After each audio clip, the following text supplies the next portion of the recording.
A very good evening to one and all present here.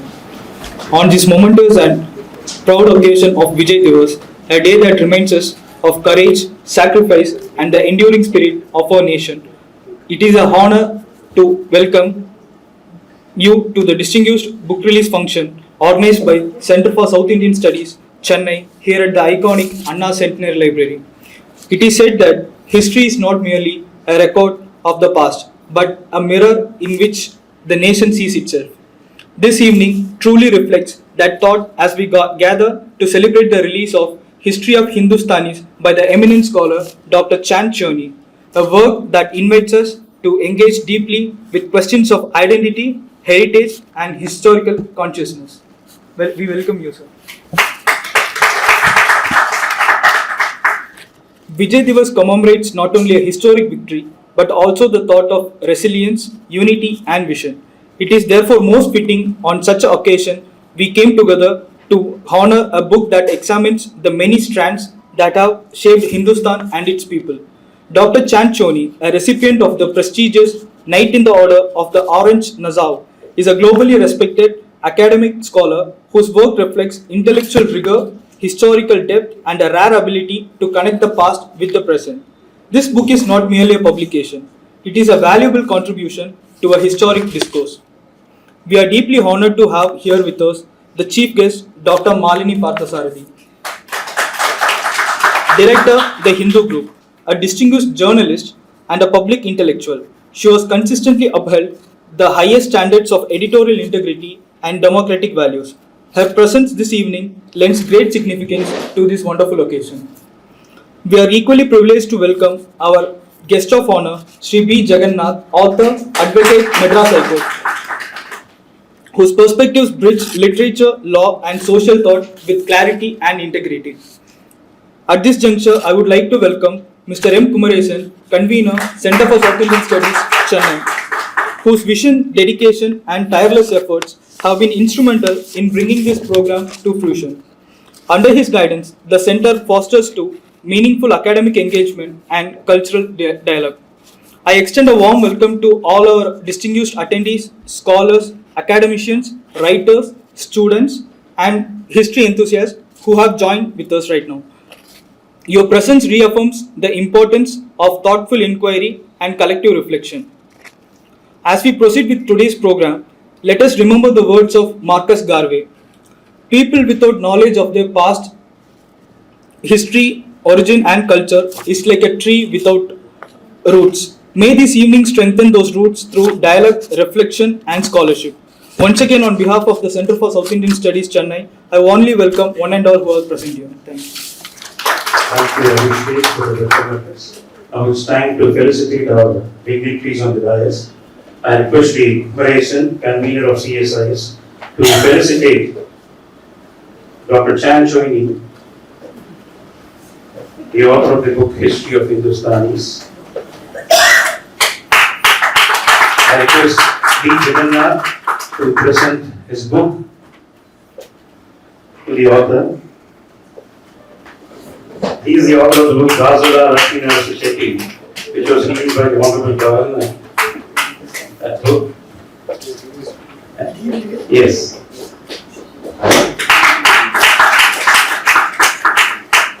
The Kumaresan will now honor Dr. Malini Parthasarathi with a shawl.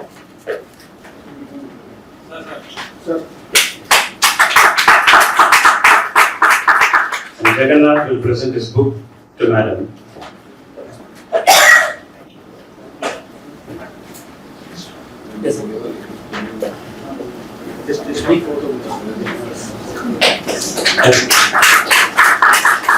Thank you. I request Mr. Kumaresan to now present a shawl to B. Jagannath.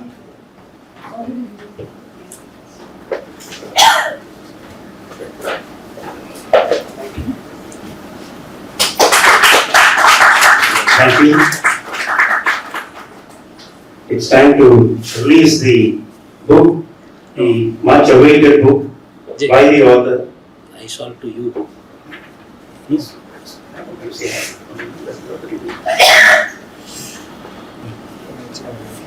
Dr. Chan Cherney has taken a lot of effort to bring to light to many of our own people from Suriname, our Hindu culture, where within India many are not knowing about it, and Hindu way of life, capturing the history of it. And it's a great effort and a great work. And now I request Sri Chan Chuini to release the book, and Madam Dr. Malini Parthasarathy will receive the first copy of the book, History of Hindustanis, by Professor Dr. Chan Chuini.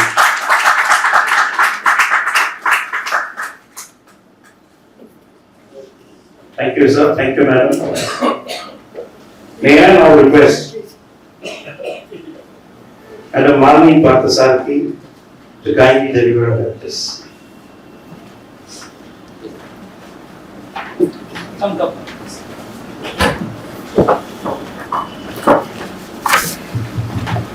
Is it working? Yes, working. Yes. Distinguished panelists, esteemed guests, first I'd like to congratulate the Chennai chapter. Is it working?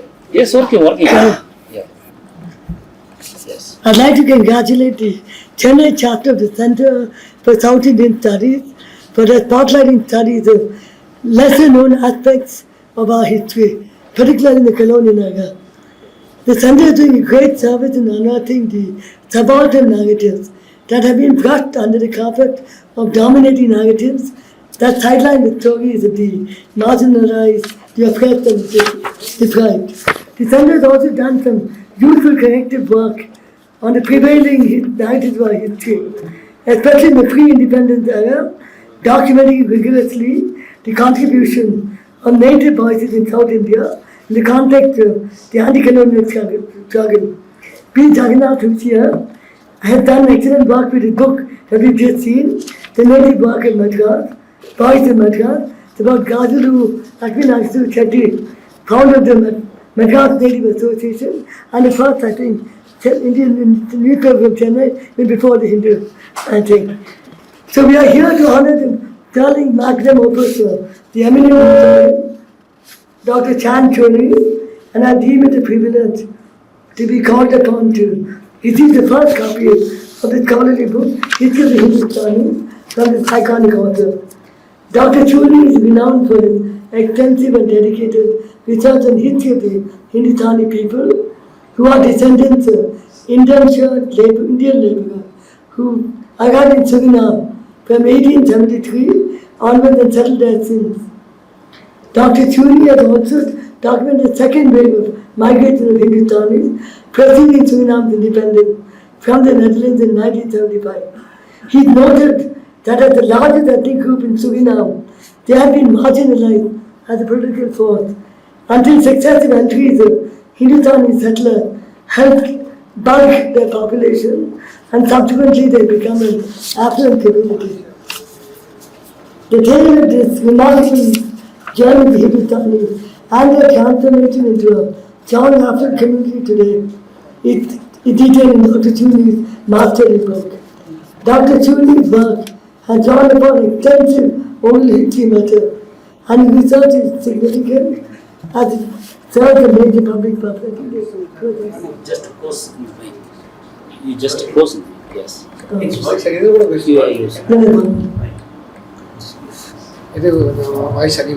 okay. His work has covered both youthful themes such as identity, community formation, racism, and more crucially the history of our own compatriot who was started in a remote country on the edge of South America as indentured labor brought in that colonial. The research of Dr. Chuini performed a critical job to our collective memory by underlining to us that when we visualize the diaspora, the global diaspora, we never see the multi-layered textured cultural identity. So when we think of the global diaspora, we always think with a target wave, the successful IT and tech entrepreneurs who have caught the global effort and tried to take the leader in their own fields. We think of Satya Nadella, Sundar Pichai, Indira Nooyi, Kalpana Chawla. But the real diaspora universe and the deep bond of cultural affinity are really shared between the descendants of indentured labor, thousands of workers forced to leave their home in the 19th century or so. Imagine the pain of these indentured laborers, called the dignity who are dragged away from their homeland, mostly from UP and Bihar, sent forcibly thousands of kilometers, transferred by ships to faraway countries of the Caribbean, Mauritius, South Africa, Fiji, to work on plantations under harsh conditions. Most of Indian diaspora today comprise the descendants of these indentured labour across continents who retained their affection and cultural affinities to India and form the bulk of the diaspora that highlights cultural stage the civil society in India. Therefore, it's very important to undertake intensive research on the King years, and I think Dr. Suni's landmark work could not be timed here. We learned a lot from the kind of research that it launched, and others are also following. A lot has been written about African slavery in the United States, while very little attention been paid to the historical agony of the indentured Indian worker who had very similar plight. While these Kingmakers were not bonded slaves, the conditions they endured in these colonies to the Dutch and British were harsh, consisting of hard labor, low pay, and poor living conditions. It's a tribute to the resilience of these heroic people who still had attachment to their mother country, India, that they preserved Indian traditions, cultural festivals, and Indian cuisine that made them a distinct community. Even as they integrated and their descendants freed from the early conditions were able to become productive and prosperous participants in the post-colonial economy, their cultural affinity to India has not waned. And it's this which is so effectively captured and distinctively in Dr. Suni's work. Professor Suni has been widely recognized and appreciated for this pioneering work, and I'm glad he's getting the recognition he deserves here too. From 2010 to 2016, he had a professorship in Hindustani migration. He was appointed embedded Lala Root Chair Professor at the Free University in Amsterdam. It must be appreciated that the Lala Root Chair has been imagically named after a British ship that brought the first load of Indian indentured labour to Suriname in 1873, marking the start of the cruel export of Indians to the heart and punitive environment of colonialism. Professor Suni's pioneering work and focus on Hindustanis has received appreciation from the highest echelons of Netherlands society, with the conferring on him the title Knight of the Order of Organ Nassau by King Willem Alexander of the Netherlands in 2020. The government of Suriname has also honoured him with the Order of the Yellow Star for his contribution to documenting Suriname's history. It's also important for us in India to bear in mind as we engage the diaspora, especially in the West, celebrate their success stories, rejoice in the achievements of global icons of Indian origin. We will also salute the ties and approach with countries like Suriname, West Indies, Guyana, where thousands of indentured laborers retain a strong sense of belonging to our country. It is these quiet, unrecognized people whose stories are now being told in the light of contemporary reality. It must be acknowledged that India's global influence is truly built with a shared history of pain and marginalization that we experience here in colonial times, as Indians too were forced into subservience in the era of British colonialism and then they struggled for liberation.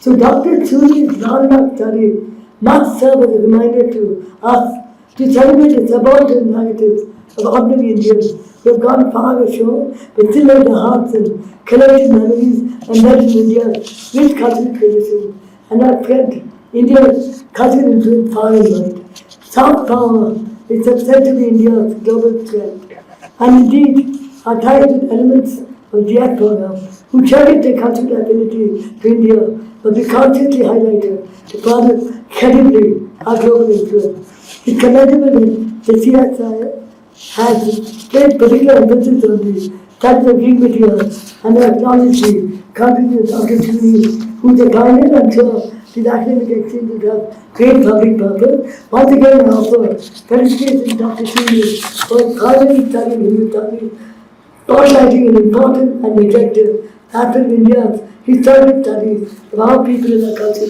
Thank you. And Thank you so much, Ms. Malini. Ladies and gentlemen, it is a privilege and big honor today here in Chennai, formerly known as Madras, Dakshin Bharat, to give this lecture on occasion of my book. And I'm born far away in 1953. I'm 72 years, and I'm always joking that I have 28 years left to work hard and to do all the things I can do and to travel. But ladies and gentlemen, the history of my people, of the Hindustanis. So I have always written Hindustanis, and everybody changes with Hindustanis. Why Hindustanis?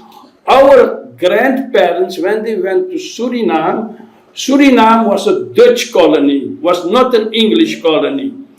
And they said they are not British Indians, that was the word they used, but they are Hindustani. And Hindustani is the old word for India. So this word, Hindustani, became common, and only in Suriname we use this word for the Indians in Suriname, people from Indian origin.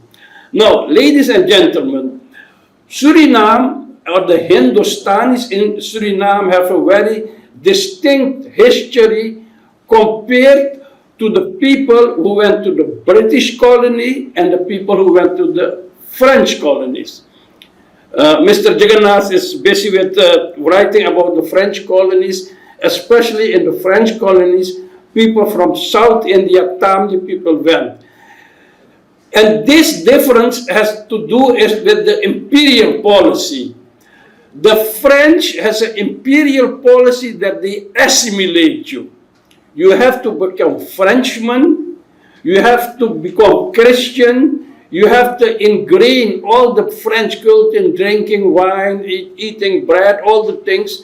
And the French policies also, they don't have a big policy to keep records of people, how much people live, what is their ethnicity. That is not important. They say everybody is a Frenchman, whatever you call it, and so they don't have a policy of retaining the culture.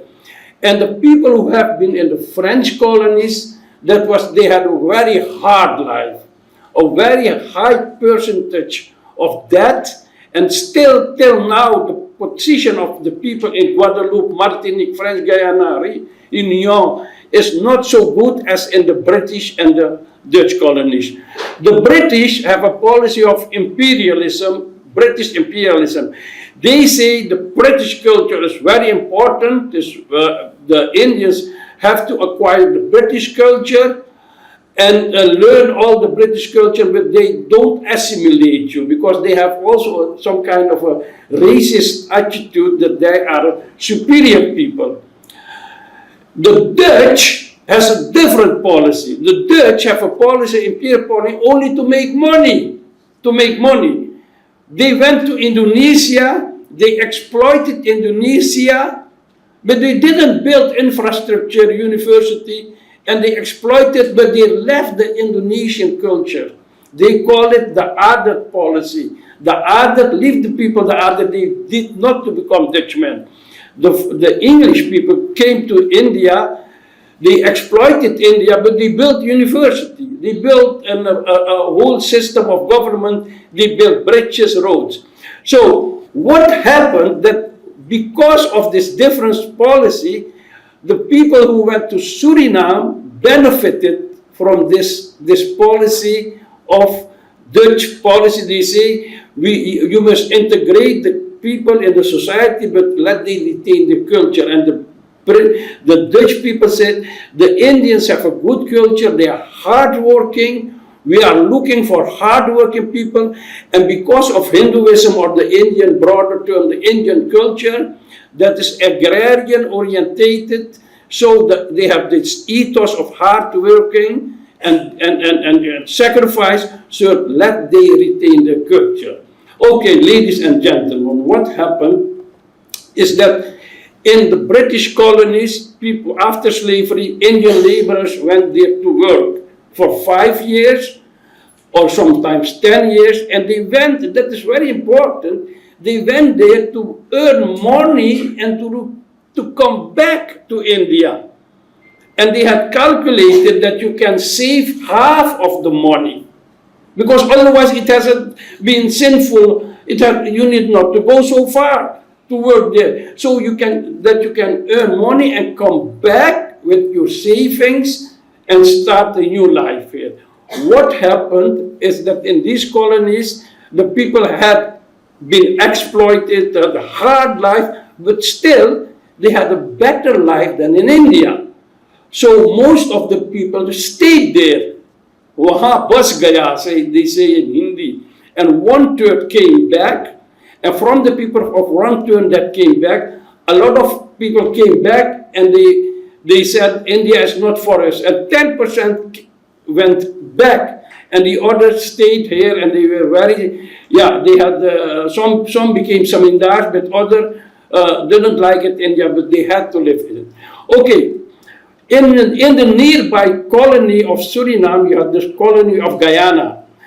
And the Indians worked there, and in Suriname, slavery was abolished 20 years after abolishment of slavery in the British colonies in 1863. The Dutch government asked the Indian government to recruit what we call Hindustanis for Suriname, Indian laborers for Suriname, because they saw that in Guyana, the Indian laborers were working very hard and it was a success. And the British government agreed to send Indians to Suriname. But they were not, my foreparents, were not Dutch subjects, but British subjects. So Britain said, the British lad said to the Dutch government, these are British people, British subjects, they must have special protection. In the British colonies, there were no special protection because it was their colony. But the people who went to Suriname, they had a special protection, that they had the consul, a British consul in Suriname, in Paramaribo, that's the capital city.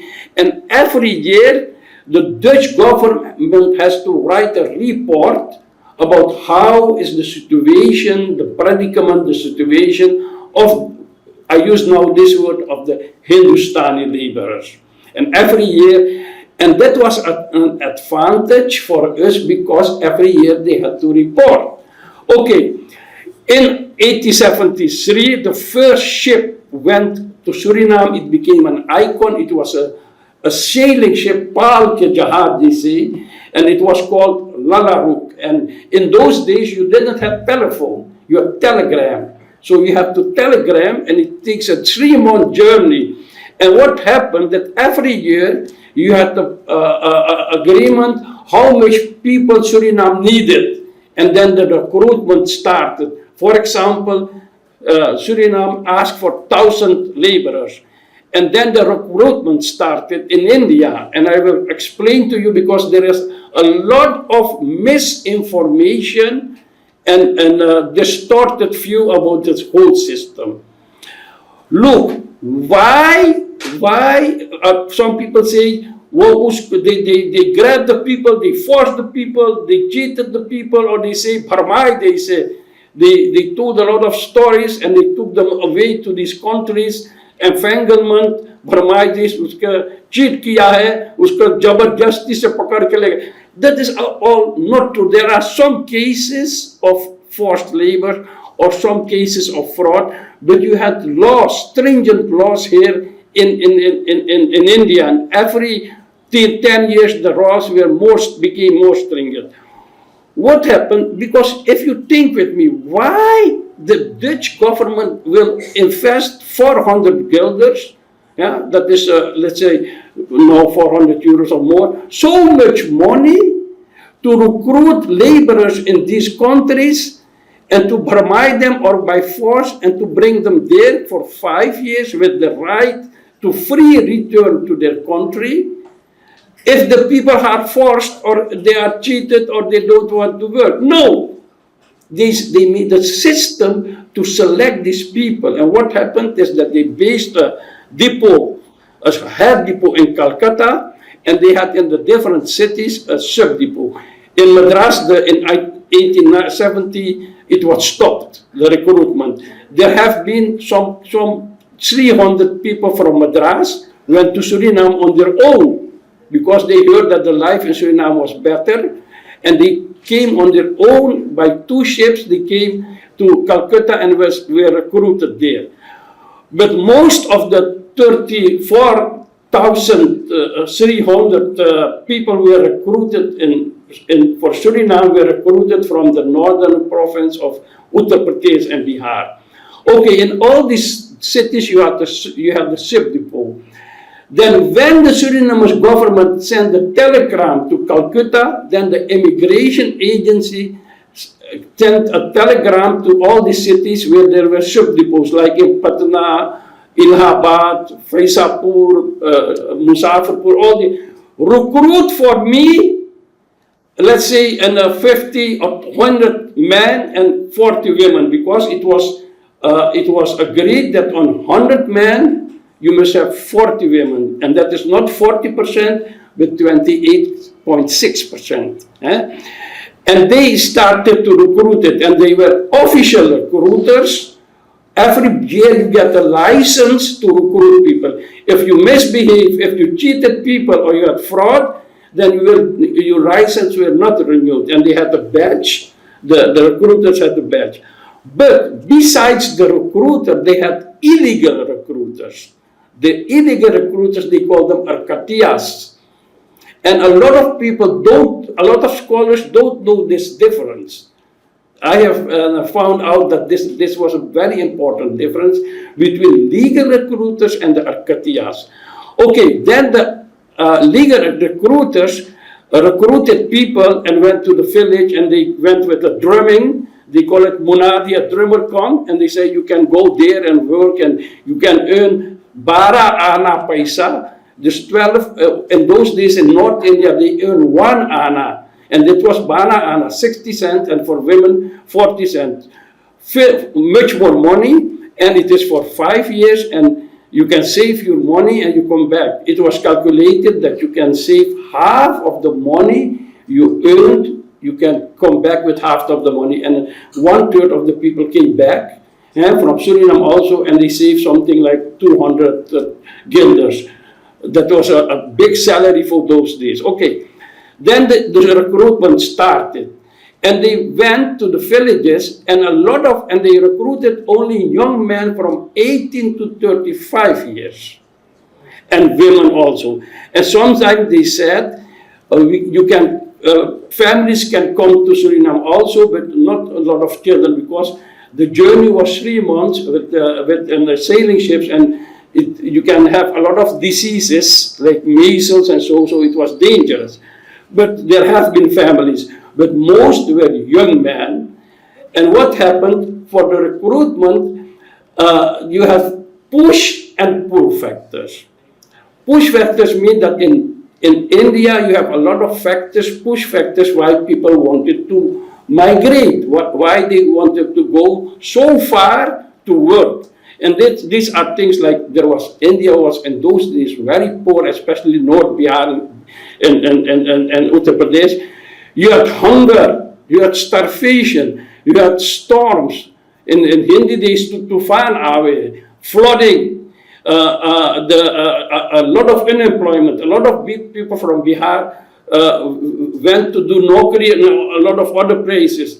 So, and they had also a lot of family quarrels. And also young men, in those days, the older son was the first to eat, and then the other sons. If a younger son had eaten first, then he was beaten up. And in the selection process, I have interviewed with my sister 100 people, not Girmitias, but their children. Of the 100 people, 4 said that her grandfathers left for India because he has eaten first and he would be beaten. So been recruited. So there were push factors why the people were recruited, and there were pull factors. You can make so much money, everything was free, the passage was free, you get clothes, you get health, everything was free. For example, when there were storms or some villages were gone, widows or other people went to the ship depot sitting there and asking to be recruited. हमें भर्ती कर दो. But to become selected, you have to pass a medical test in the ship depot. And the first medical test, if you pass the first medical test, then you have to sign a preliminary contract, because that you agree to work, to go to the colony 5 years and so on, and to work hard.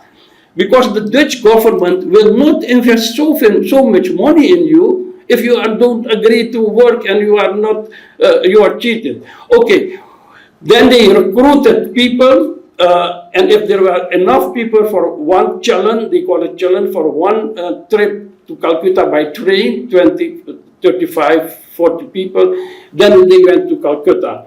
In Calcutta, they were again a medical test, and then the people who didn't want to go, or they had, also some people were reclaimed by their family, especially young men.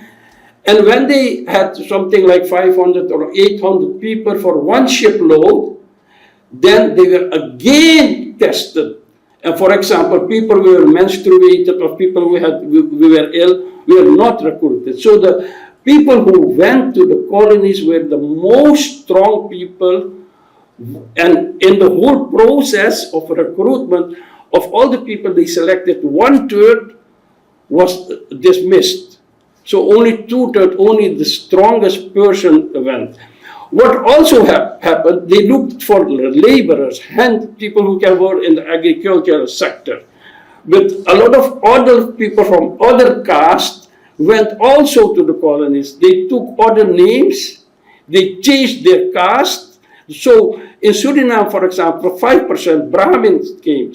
Brahmins, Baniyas, like my great-grandfathers, and Fakirs were not selected.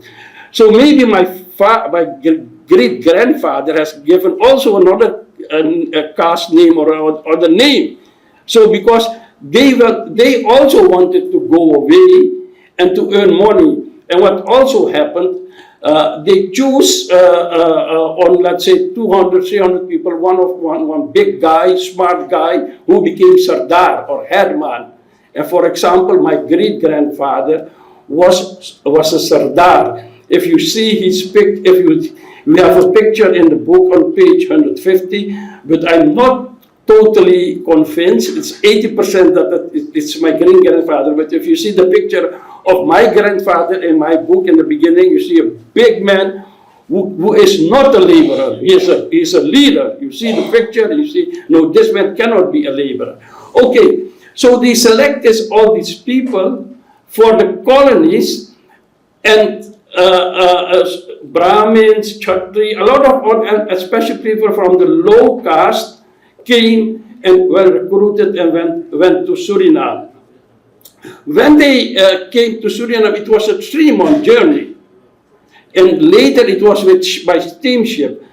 In Calcutta, they had to eat together, so the whole caste system was eradicated. You have to live together 3 months on a ship. You can have all these rules for the rituals that you will not eat with the other.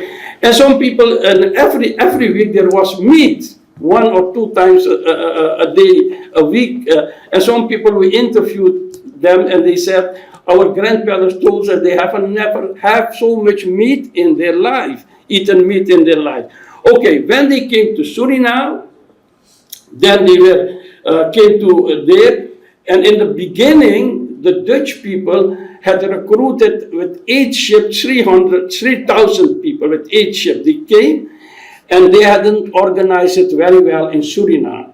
There were not good houses, medical care was not good, so 18% died, and the British stopped the immigration in Suriname.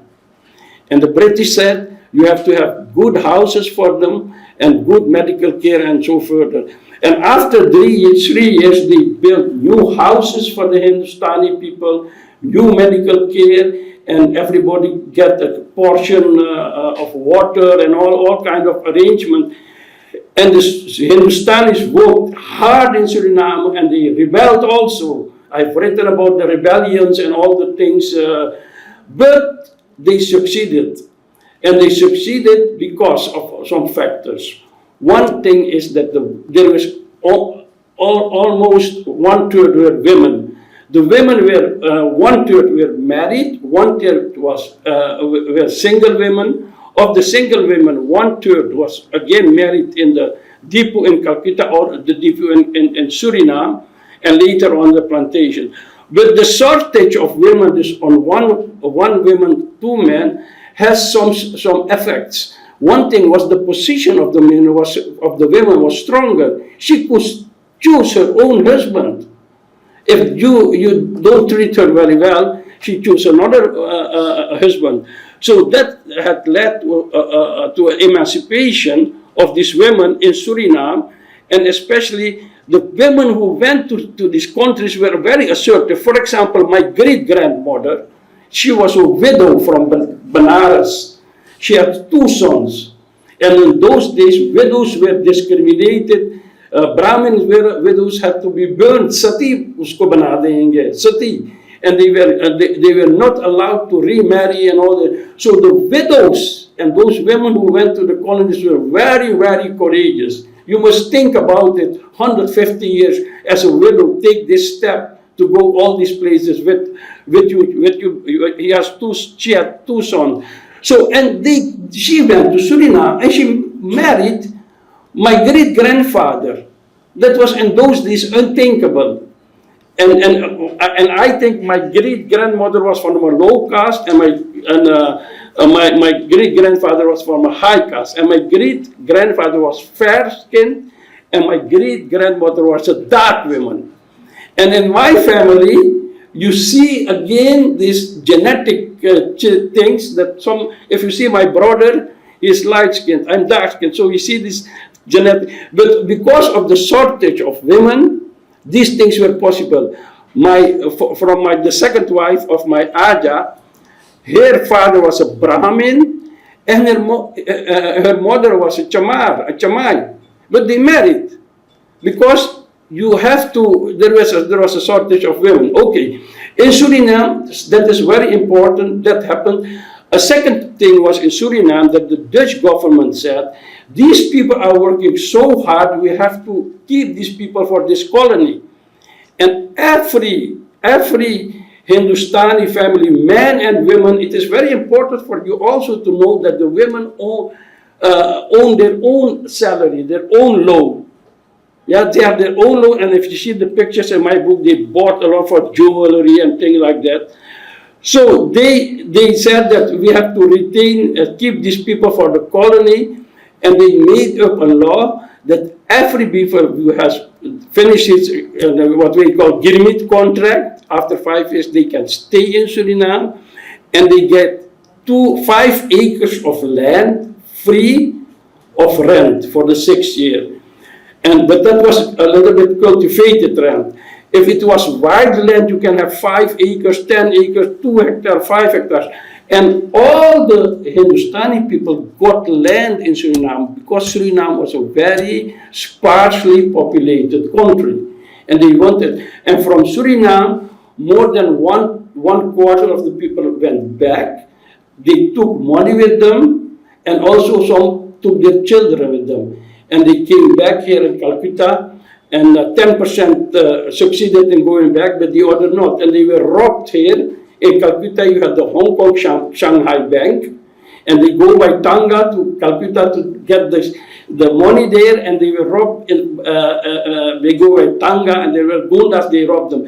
Other people wanted to go back, but they were not selected anymore because they were weak, and they lived there in Matiaburs and all these places of Calcutta. And some went to the villages, some became zamindars. Others went to the villages, and because they were of the Chamar caste, they were not accepted. They say, to Kalapanis, Chalagaya, to caste Laskar, you have to pay more money to be allowed to the caste. And there were some people who went to the village and saw their family and saw the poverty, and they even not met their family and they went away. So that happened. Now, what happened now in Suriname, because the people get land and received land, and for example, some of the women had saved money, and for example, my Paraji, this short, dark woman, she bought land.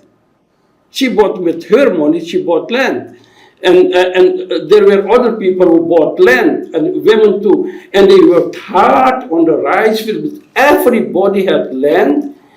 And another big difference with all the French and the English colony is that in Suriname you had a huge population growth. There were 34,000 people came to Suriname and 3,000 from Guyana and so to Suriname. Now there are 350,000, 10 times more people than all the colonies. And what happened is that Suriname was very fertile and the women were very strong. My mother's sister has 20 children. And all the 20 children survived. But they had a plantation. They could feed all these children. Others had 10 children, 8 children, 20 children, 5 children, but most had more than 20 children. So in the generation that the children born from the Girmitia women, these girls were very strong. And then after some time, you get an equality between men and women in the next generations. And then discrimination started again, caste discrimination, skin color discrimination, what family you have birth. And what it's one important point my wife is writing about that, I've written articles about that, is that the old Calcutta or the old Girmitia women were very strong, very liberal, very walking on street, even smoking tobacco. Tobacco was given on the ships as something that belongs to the whole thing, like food and all the things. Tobacco was also given to all the Girmitias, and they even drank alcohol. But when their daughters were born, a lot of these old women, they oppressed their daughter to become ijadar again. Because they say, we were free, we didn't have Ijat anymore. Our daughters have to become Ijadar. And they oppress their daughters in the third and fourth generation. People like my sisters and others, they rebelled and they became again emancipated. Okay, in Suriname, the Hindustani population grew and they became the largest population in Suriname. And in 1970s, the black people who were living there, they felt endangered by the Suriname population growth.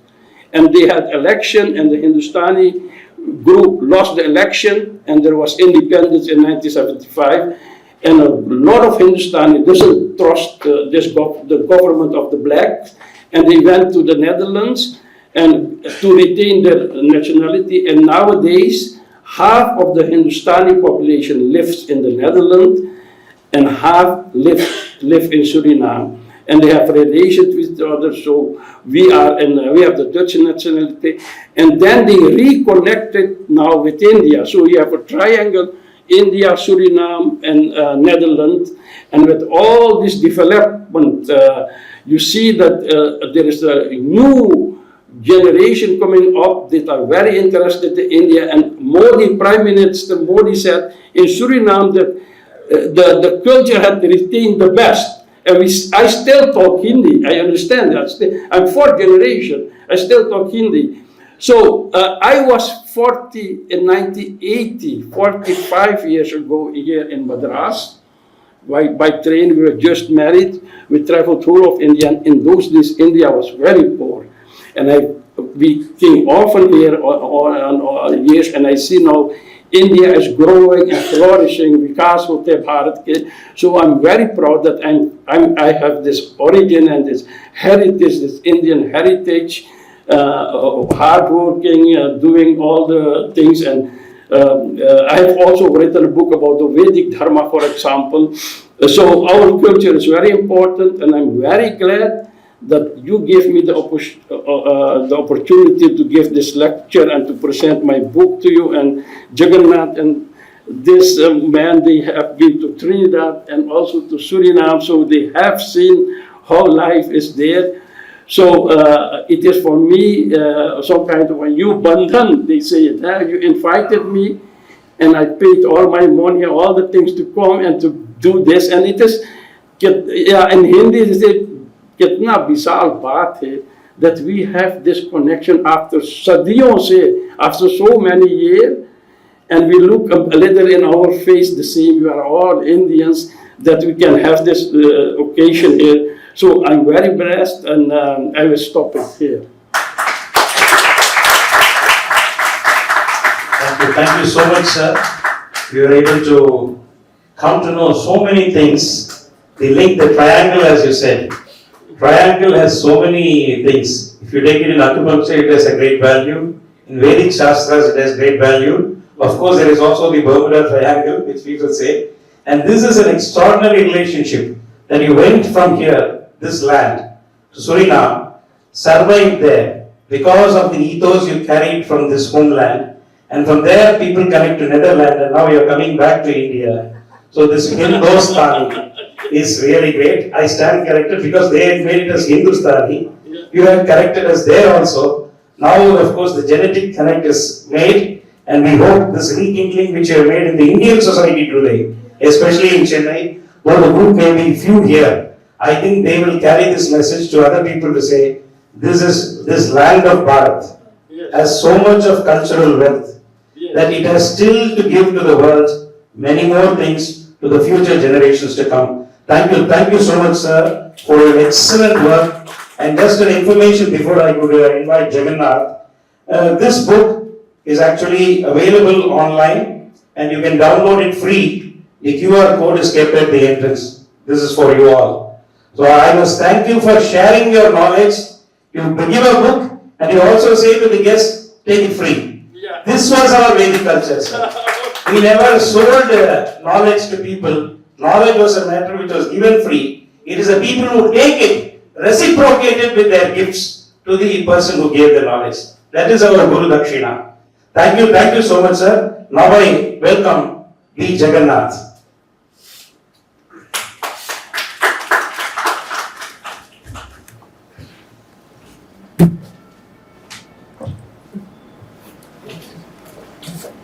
மாலை வணக்கம்.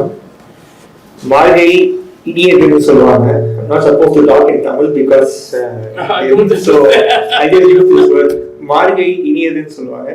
மார்கழி மாசத்தின் மாலை வணக்கம். Respected Dr. Chan Chuni sir, respected Dr. Ma'am Malini Patsari ma'am, Shri Kubesan Ji of Center for South Indian Studies, and my dear friends and distinguished guests who have come here this evening, I welcome you all. I would like to first and foremost thank my senior, Mr. R. Muthukumar Sami, who is the former Advocate General of the Madras High Court. If not for him, I would not be standing over here and talking with you. At this point of time, I would also like to remind my dear father, who is no longer with me, and also Mr. Ramkumar, who is here. If not for his assistance, this program would not have happened. So thank you, Ramkumar ji, and also C.K. Chandrasekhar sir for doing an excellent comp-hearing. And I would like to also specially welcome ma'am, who is Mrs. Chan Chuni here. In fact, she is a very good friend of mine. She was like mother to me when I visited Port of Spain. So I would like to thank her also. Ma'am, you have taken a lot of pains to come to India. So I would like to take this opportunity to welcome you to Bharat. Please welcome. I will just make my speech for this for about 5 to 10 minutes. The subject is about indentured labor. What is indentured labor? There was a period in this world where we as humans, just because we were born with the skin, we were taken as chattels and commercial goods by the white European colonialist imperialistic powers. There was a time when we had slavery. They say slavery was a precursor to indentured labor. Slavery was abolished in Great Britain in 1833 and then in 1838. But a very important person who was responsible for the introduction of this indentured labor, as to what indentured labor is, was a person by name Mr. Gladstone. Indentured labor essentially is, after the abolition of slavery, there was a shortage of workforce abroad in the plantations in these colonies. So all those people who were blacks, the so-called blacks, they were all free. So they would not come to work in the plantation. So Mr. Gladstone, who was the Prime Minister of William Gladstone of Great Britain, John Gladstone, he made this proposition in the British Parliament, and he said that we can have coolies. The word was very derogatory in nature. In fact, we are not supposed to use that word. So we need to have these people as coolies from India, that is from Bharat, and from China, and also from few other states or colonies from across the world. The plan was very simple. You bind them in a contract for 5 years, and you make sure that they work in your plantations, and you reap the commercial benefits out of it. This was the British plan. Now, what happened was in India, if you see, I just restrict myself to south of India. You have the Coromandel coast. Towards the east of the Coromandel coast, you have three colonial powers. One is the French, one is the British, and the other one is the Dutch. So, towards the east of the Coromandel coast, you have countries today. For example, like Malaysia, you have Indonesia, and you have countries like Fiji, and you have Burma. These were the countries which were colonies at that point of time, which were under their colonial masters. For example, you have Fiji, which was under the British colonial power. You had Malaysia, which was under British colonial power. But you had Indonesia, which was under the Dutch. The company was the Dutch East Indies, which was VOC. It was the company which was responsible for the indentured labor in Indonesia. Singapore was at that point of time part of Malaysia. Towards the west of India, we had countries like Reunion. Reunion is even today a country which is a French overseas territory. I don't know how many of you know this. There are countries called Reunion. Mauritius is now an independent country. You have Mauritius, you have Seychelles, then you have, if you go down towards the towards the Caribbean side, apart from South Africa, of course, which was under the control of the British. When you go down towards the Caribbean, that is where you find a lot of countries. That is where you have countries like Suriname, which to which our dear brother belongs to, which was under the control of the Dutch. You still have a country called Saint Martin, which is still under the control of the Dutch. If I'm not wrong, if I spelled it correct, it is still under The small island. It's a very small island. Yeah. It's known for its airport actually, but it was also known one point of time for being a very important country for indentured labor. And then you have countries like Guyana, which was under the British. You had Trinidad and Tobago, which was under the British. You have Guadeloupe, which is still a French overseas territory. You still have Les Martinique, which is still a French overseas territory. Yeah. Yes, and these are broadly the countries which is there in the Caribbean. You have of course Jamaica and few other countries over there which were previously under the British. So these were the countries broadly, and these were the colonial powers. So what happened was they devised the plan. The British devised the plan in which in India, that is in south of India, they ensured that artificially famines were created. This might sound a bit different or something out of the blue, but as far as South India is concerned, one very important thing happened, which is in 1867, you had something called the Great Madras Famine. Artificially, famine was created. If I'm not wrong, the date is 1867, where you had the Great Madras Famine, which was created in Madras. Artificially, famine was created because we had a very vibrant culture here. We were known as the rice bowl for the world. Here, the British made a very clear ploy. In 1833, we had something called as the Guntur famine. Then in 1867, we had something called as the Great Madras Famine. And because of this Great Madras Famine, what happened was 5 things happened. Number 1, our own brothers and sisters, our ancestors, our population, they went without food. They had no food. The reason why they were without food, despite having a bountiful harvest, is because the British took control of distributing it and they hoarded it. Because they hoarded it and they shipped it abroad to their different colonies where they were the colonial masters, there was a shortage of food. I can tell you for sure from the records what we have researched about, at least in Madras Presidency, starting from Ganjam to Kanyakumari in the south to Malabar, at least about 1 lakh people, 100,000 people might have died only because of the artificial famine which was created by the British. What does artificial famine got to do with indentured labor, you might ask? Now, when artificial famine happens, people are without food. So they go to one person. Who's that person? He is called as the famine commissioner, who was appointed by the British. These famine commissioners were appointed by the British so that they could give one gruel of food to those people who are without, who don't have food. It is called kanji in Tamil. So these famine commissioners, they were famine relief commissioners who were appointed. They made sure that our culture was bent. They made sure that our will was bent. They made sure that we became submissive to the British completely after 1858. No, they made sure that we had to be dependent on the British even to have a gruel of food. That is what happened here. It is all recorded history as part of the 1867 Great Madras Famine that happened. So when that happened, 90% of the people here were not literate in English. So the British made a very cunning ploy. This is very important. What they did was, they made sure that they will tell you that you can work in the army or in the British military. They would cunningly take you as employees and they would say, you come, you work in the British military. These people would not know. They will think that they are going to work in the military. They would, like how our dear brother said, they will take only able-bodied people. They will bring them, make sure that you are working in the British military, you come. But ultimately what will happen is, those people will be taken as indentured laborers. They will be brought before a magistrate, made to put their their fingerprint in a particular contract. So once you have the contract, that contract was your passport. That contract made sure that for 5 years you have to work in the plantations where they send you in all these colonies across the globe.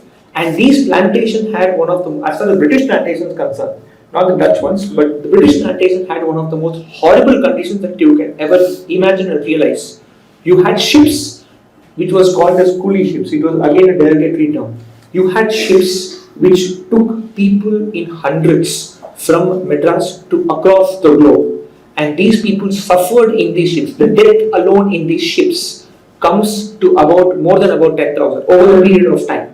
People who died in the plantation, that also goes beyond 10,000 over a period of time.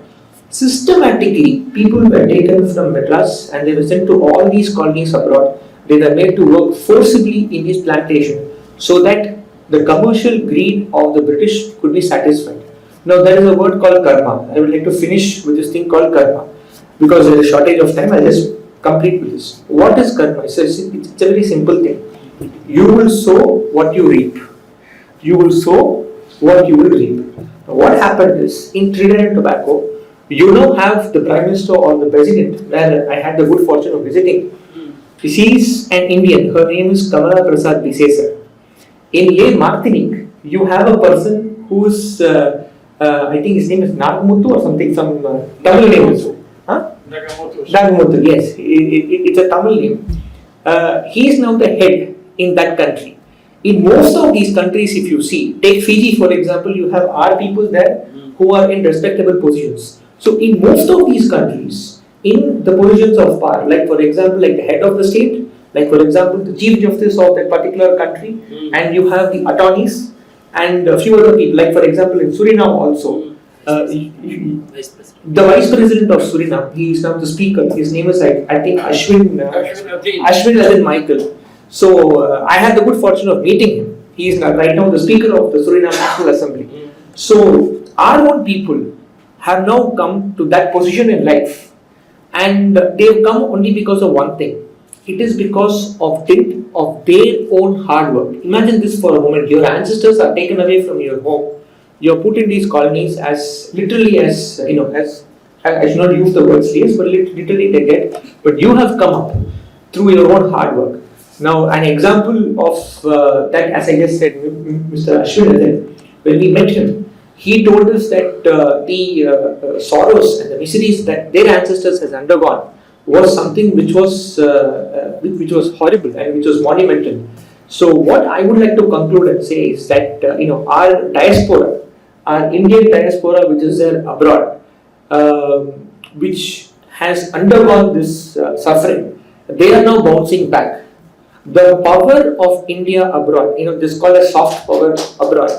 We have shown to the world that we are the next superpower. You mark my words and you keep it. Our diaspora is doing a great help for us abroad. They have become ambassadors of India abroad now. And I'd just like to complete by sharing an anecdote.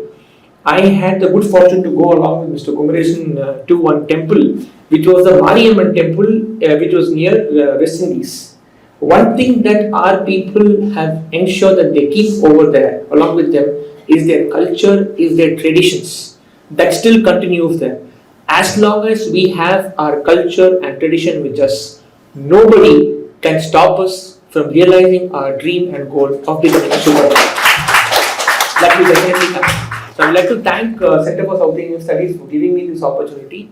I would like to thank Malini Badsari ma'am for, she's a very busy person. Despite that, she's come. I would like to thank you so much, ma'am. And last but not the least, I would like to thank our dear brother, Sir Dr. Chan Chini, sir, who has come all the way from Suriname and from Netherlands for us. Thank you so much for giving me this opportunity also as a guest of honor. Thank you so much for listening to me patiently. Thank you. Now I request Vignesh of CSIS to deliver the vote of thanks. The true measure of gratitude, we believe, lies in the heart. As it is said, a thankful heart is not only the greatest virtue, but the root of all happiness. Good evening, everyone. As we near the conclusion of this meaningful and memorable event, it is my privilege and honor to deliver the vote of thanks on behalf of the organizers. First and foremost, we extend our sincere gratitude to Anna Centenary Library for providing this prestigious venue. Your support in hosting this book release function has truly added depth and dignity to the occasion. We would also like to thank the technical and sound team for ensuring that the proceedings ran smoothly and audibly throughout the event. Your quiet efficiency deserves much appreciation. Now, with deep respect and heartfelt thanks, I acknowledge the gracious presence of all our esteemed dignitaries. Our chief guest, Dr. Malini Parthasarathy, Director, the Hindu Group, thank you for honoring us with your presence and for your continued dedication to unearthing and presenting crucial information with such clarity and integrity. Our guest of honor, Sri B. Jagannath, author and advocate, Mr. Madras High Court, thank you for honoring us with your presence and sharing your exceptional insights and expertise today, sir. Dr. Chan Choni, recipient of the Knight in the Order of Orange Nassau, the author of the book we celebrate today. Your insightful work and inspiring words have brought us all together for this special occasion.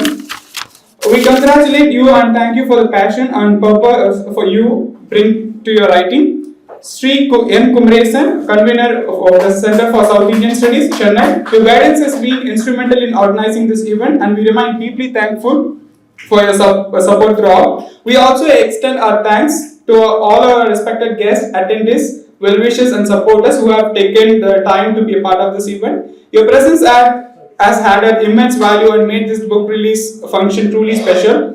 Heartfelt thanks to our volunteers and organizers from Center for South Indian Studies and many others who have worked tirelessly behind the scenes. A special word of appreciation to our elegant comrade Sri C.K. Chandrasekhar, Advocate Madras High Court, for anchoring the event so gracefully and seamlessly. We extend our sincere and profound gratitude to Police Department for honoring us with their presence today. Their commitment has highlighted the invaluable role for their service in ensuring the safety and security. As we close, let us carry forward the inspirations shared here today and continue to celebrate the power of literature, legacy and service to the society. Thank you all once again and have a wonderful evening. Thank you. Thank you, Vignesh. I request all to raise for the national anthem of Suriname.